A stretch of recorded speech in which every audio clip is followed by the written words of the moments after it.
For those of you that saw Corsair's SPEC OMEGA case and said, yeah, that's neat, but where's the RGB? It's right here. Corsair's got an update to their SPEC OMEGA that you can check out up here, which I guess means their last Omega wasn't really their last Omega.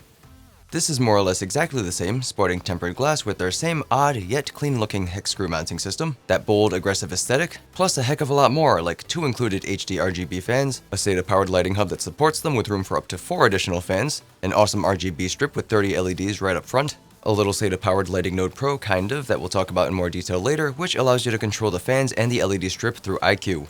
And most importantly, a power supply shroud. It's made of plastic, but it still looks pretty good and it is removable. In fact, to install the power supply, you have to remove it by undoing a couple of screws in the back since the lighting hub is mounted right here. Being able to stick it through the back door would have been a little more convenient, but to be honest, you most likely won't have to deal with this often, and I'm just happy that Corsair now lets me hide my shame. The lighting hub and node can support different fans if you so choose, but do note that as of filming this, you cannot mix different fan SKUs on the same hub. That means if you want to use LL fans with HD fans, you'll need a second hub, which will require an additional LED channel. The Lighting Node Pro has 2 channels you can use, but the unit included with the case has the first channel locked to the case's front LED strip only. If you're curious about the case, the rest of its features, and its performance, go check out my review. But if you're just here for the show, keep on keeping on.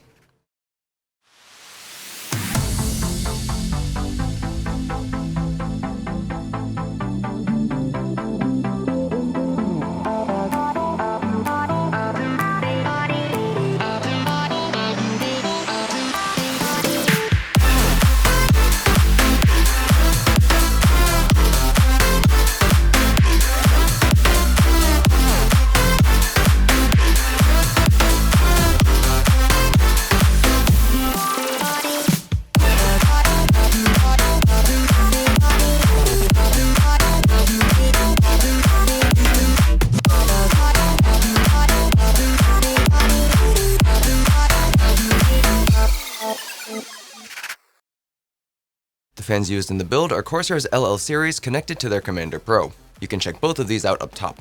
These are all being told what to do by iCUE, Corsair's new software solution to combine Link and Q so you don't have a mess of software accompanying your RGB bliss. As a quick overview, it allows you to do some pretty complicated things, but can be somewhat complicated in the process. Though getting started with iCUE does not require a high IQ. Fortunately, you get a number of familiar faces in familiar places. In addition to that, we now finally have individually addressable LEDs, though this does not currently work with their ML Pro RGB series. But don't worry, they know adding support for the magnetic levitation fans will make them that much more attractive. How many more times can I use that joke before somebody finds me repulsive? It's another magnet pun. Speaking of attractive, my favorite feature so far is that Basic and Advanced are now their own drop-downs, which have been renamed to Predefined and Custom respectively. They are not on a toggle switch anymore. If you had this problem before, then you're as excited as I am. If you don't know what the problem is, then your blood pressure looks significantly better than mine. And then after that, you still get your functionality that you normally see in Link, like temperature monitoring and fan speed control. I'm hesitant to talk about it much more right now since it's still an early release and I expect changes to be made relatively soon, but I personally find iCUE to be pretty cute. As for the case itself, you have no idea how much I appreciate that shroud. Note that having both parts of the shroud installed limits your radiators to either push or pull, but not both, unless you mount fans outside of the frame, though you can remove the front half if you want that extra cooling. The inclusion of the HD RGB fans is a nice touch, and that RGB LED strip right up front looks spectacular. Of course, there's a bit of a premium to pay, and since a lot of people nowadays pick cases based heavily on their appearance, it's largely up to you to determine whether or not the $150 price tag is something your wallet can handle, or if it Omega bites. And so that's all I have to say about that. Like, dislike, comment, subscribe, share, leave me questions if you got them. Thanks for watching. My name is Steven and I am ALittleDIMM. Bye-bye. Corsair sent me a jacket, and I like the jacket. And I wanted to use it for recording because, you know, it's a Corsair video, but it makes jacket noises. So, like, it's all, yeah. This is more or less exactly the same, sporting their tinted tempered glass, plus a heck of a lot more, like 2 included HD RGB fans, a SATA powered lighting hub that supports them with room for up to 4. I forgot the phones. The Lighting Node Pro has 2 channels you can use, but the unit included with the case has the first channel, yeah. The Lighting Node Pro has 2 channels you can use, but the The Lighting Node Pro has 2 channels you can use, but the Lighting Node Pro has 2 channels that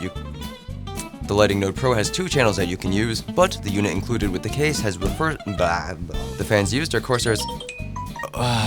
Though getting started with iCUE.